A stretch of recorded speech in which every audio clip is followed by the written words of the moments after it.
All right, so we are up to day 166 of going through my old journal, and the quote for today says, "Hope is like the sun, which as we journey toward it, casts the shadow of our burden behind us." It says, what does hope look like to you? What gives you hope? So if you're following along, just take a minute to think about how you might respond to that. And I will read what I wrote. So I said, I don't really know if I have a specific definition of hope. Like, I know what it's supposed to mean, but it's one of those words that seems kind of vague and obscure when I really think about it. Sort of like faith. I always lump the two words in the same category. They both give me a similar feeling, if that makes sense. What does hope look like to you? What gives you hope? So I said, I'm not sure what gave me hope when I was younger. Maybe just some reassurance from adults and other authority figures that things would turn out a certain way. As I've gotten older, I've definitely lost a lot of trust in authority figures and institutions, so I no longer believe in words, but tend to focus on action and past experiences for hope. I think I rely a lot on past personal experience to keep driving me forward. Like, if I hit a rough spot, I think you've gotten through this before, so everything will be okay this time too. I remember that pain and heartache and stress and anxiety have all passed with time, so when I experience it again, I have hope that it will go away eventually. So I wonder if I was going through something at this time, but yeah, let's see, hope. Hope, being hopeful. Yeah, I don't know, like in the middle there, it got like a little bit dark, and I know I keep going back to TikTok, but I know there's a lot of criticisms of TikTok, but I really feel like there's a lot of people that are using TikTok in a way that's like spreading information and spreading like their own experiences to people. And I saw this one the other day of this guy, and he was talking about a segment that Bill Maher had done. Basically, Bill Maher is such a boomer, like, oh my gosh. Like, I used to kind of like some of the stuff that he would say, but the last several years, like, I've just been like, what is he on? But yeah, he did a segment where he was talking about boomers versus Gen Z, because there's a big rift right now between generations, which there's always been. It's always been like one generation thinks the young people, aren't living the right way and things like that. And he was talking about how, Gen Z talks about how, we want to fix the environment and, you want to change all these things, but you guys are you're the most consumerist of us all. This many million people are following Greta Thunberg versus this many are following Kylie Jenner. That just proves that Gen Z, don't really walk the way they talk, and, they're all into buying all these things and consumerism and things like that.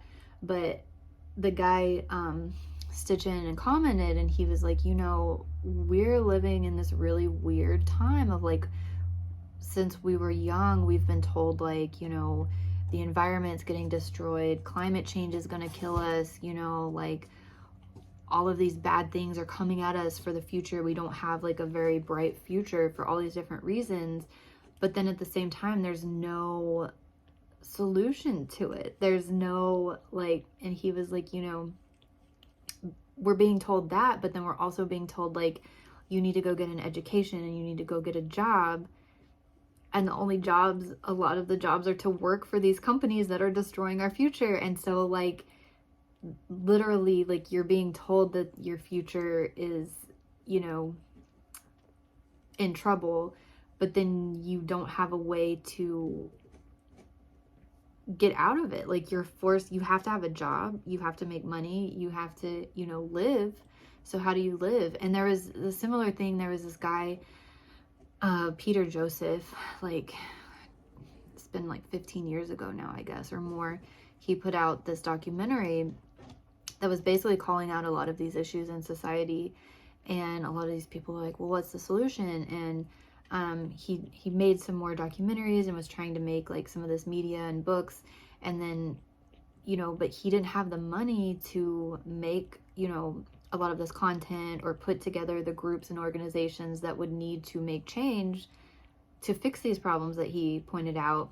And people, one of the ways that he would get, and same thing with socialists or anybody who, you know, is talking about like socialism or things like that, people are like, well, you're a socialist, so why do you own this? Or why do you buy this? Or why do you have this? And with him, it was like, well, why do you need money? Like, why are you charging for your stuff if you think, you know, that people should be, so if socialism should happen, or if this guy, you know, he wants to go to like a resource-based economy, or he's looking into theories about how to have like a moneyless economy. And people are like, well, you say you want a moneyless economy, you know, why are you charging people for your content? And he was like, we don't live in that society right now. Like, we want to move towards that, but like realistically, you can't survive in society without having money. So it's, you know, a lot of Gen Z are, I think, feeling that way as well. Like, we want to make a difference, we want to see a change, but to get to a point to where we're influential enough to spur on change, we have to work with the system that we have right now. And so it's just kind of,